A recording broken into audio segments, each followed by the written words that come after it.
नवी मुंबईमध्ये गॅस सिलेंडरच्या टंचाईचा फटका आता हॉटेल व्यवसायालाही बसताना दिसत आहे. व्यावसायिक गॅस सिलेंडर उपलब्ध न झाल्यामुळे अनेक हॉटेल व्यावसायिकांना मोठ्या अडचणींचा सामना करावा लागत आहे.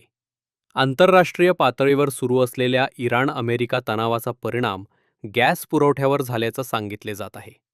त्यामुळे घरगुती तसेच व्यावसायिक गॅस सिलेंडर मिळणं कठीण झाले आहे. नवी मुंबईतील APMC बाजार परिसरातील जगदंब हॉटेलमध्येही गॅस संपल्यानं हॉटेल चालवणं कठीण झाले. मात्र ग्राहकांची गैरसोय होऊ नये म्हणून हॉटेल मालकांनी चुलीवर स्वयंपाक करण्याचा पर्याय स्वीकारला आहे.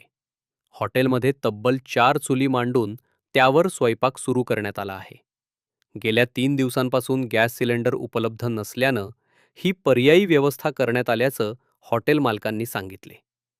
चुलीवर स्वयंपाक करताना वेळ अधिक लागत असला तरी ग्राहकांना सेवा देणं सुरू ठेवण्याचा प्रयत्न करण्यात येत आहे. मात्र ही परिस्थिती दीर्घकाळ कायम राहिल्यास हॉटेल बंद करण्याची वेळ येऊ शकते, अशी चिंता व्यावसायिकांकडून व्यक्त केली जात आहे. आम्ही गेले 4 दिवस झालं चुलीवरती जेवण चालू केलं आहे.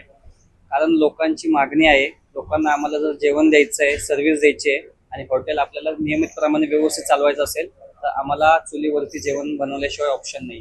किती दिवसापासून तुटवडा कमी जाणवतोय, काय सांगा? गेले 4 दिवस झालं आम्ही गॅस एजन्सीजला कॉल करतोय, आम्हाला गॅस अवेलेबल करून द्या.